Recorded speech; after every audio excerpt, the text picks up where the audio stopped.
বাংলাদেশ সরকারকে অসংখ্য ধন্যবাদ জানাচ্ছি আমি, কারণ বাংলাদেশ সরকার বাধ্য করতেছে যে যেই কোনো মানুষ বিদেশের মাটিতে আসবেন, আসার আগে বাংলাদেশে একটা ব্যাংক অ্যাকাউন্ট করতে হবে।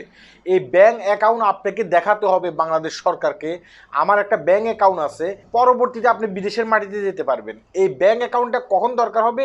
এই ব্যাংক অ্যাকাউন্টটা দরকার হবে যে যখন আপনি ট্রেডিং দিতে যাবেন, 3 দিনের একটা ট্রেডিং হয়, যারা বিদেশের মাটিতে আসবে তাদের 3 দিনের একটা ট্রেডিং হয়। এই ট্রেডিং সেন্টারে কিন্তু আপনাকে এই ব্যাংক অ্যাকাউন্টটা দেখাতে হবে। আমি কেন বলতেছি সরকারকে ধন্যবাদ, ভিডিওটি দেখলে বুঝতে পারবেন। এই যে দেখেন একজন ব্যক্তি শুয়ে আছে, উনি একজন প্রবাসী, উনি দীর্ঘদিন পর্যন্ত বিদেশের মাটিতে ছিলেন। তার পরবর্তীতে তিনি বাংলাদেশে গেছেন। বাংলাদেশে যাবার পরে তার স্ত্রী এবং তার ছেলের সন্তানেরা রাতের আধারে তাকে বাড়ি থেকে বের করে একটা রাস্তার ভিতরে শোয়ে রাখছে। অর্থাৎ এই লোকটা বাক প্রতিবন্ধী, তিনি এখন কথা বলতে পারেন না, তার ব্রেন ঠিকমতো কাজ করে না। একটা সময় এই লোকটা লক্ষ লক্ষ টাকা ইনকাম করছে বিদেশের মাটিতে। এই লক্ষ লক্ষ টাকা ইনকাম করে তার ফ্যামিলিকে দিছে, তার ছেলে সন্তানকে দিছে। এই ঘটনাটা ঘটছে টাঙ্গাইলে। টাঙ্গাইলের শফিপুর আছে না, এই টাঙ্গাইলে এই ঘটনাটা ঘটছে। বিস্তারিত পত্রিকা দেখলে আপনারা বুঝতে পারবেন। আমাদের ভিতরে অনেক প্রবাসী ভাই আছে যারা বাংলাদেশ থেকে যখন বিদেশের মাটিতে আসে, আসার সময় তার কোনো ব্যাঙ্ক অ্যাকাউন্ট থাকে না।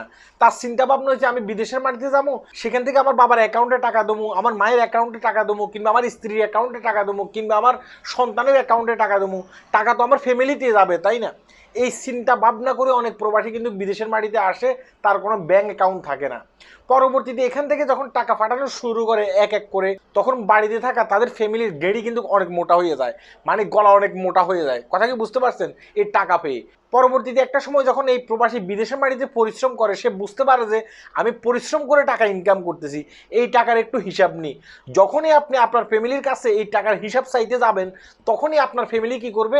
আপনার উপরে চড়া হবে, আপনার সাথে রাগ করবে, এবং কি একটা সময় দেখা গেছে কি আপনার মোবাইল ফোন বন্ধ করে দিতে পারে।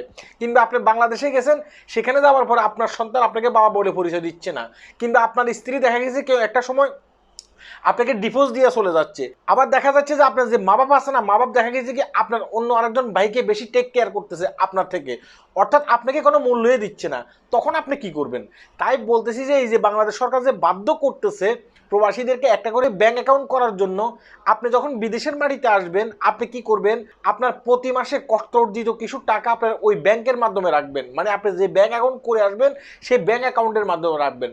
তখন দেখা গেছে কি একটা সময় আপনি যখন বাংলাদেশে যাবেন, বাংলাদেশে যাওয়ার পরে আপনার ফ্যামিলি যদি আপনাকে নাও পছন্দ করে, আপনাকে যদি ঠিক এইভাবে এই ভদ্রলোকটার মতো রাস্তার ফুটপাতে ফেলেও রাখে, আপনি যেন আপনার টাকা দিয়ে সার্ভাইভ করতে পারেন, কোনো একটা ব্যবসা করতে পারেন, আপনার মতো করে আপনি চলতে পারেন, তাহলেও আপনি নিজেকে বুঝ দিতে পারবেন যে যা হোক আমার কাছে কিছু টাকা আছে।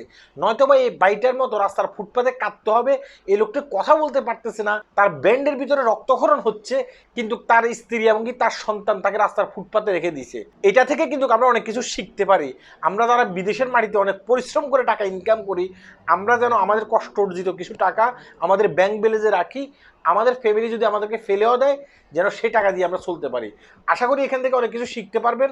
যদি মনে হয় যে ভিডিওটি শেয়ার করার দরকার, তাহলে ভিডিওটি শেয়ার করবেন, আপনার মতো যেন অসংখ্য মানুষ এই বিষয়টা জানতে পারে।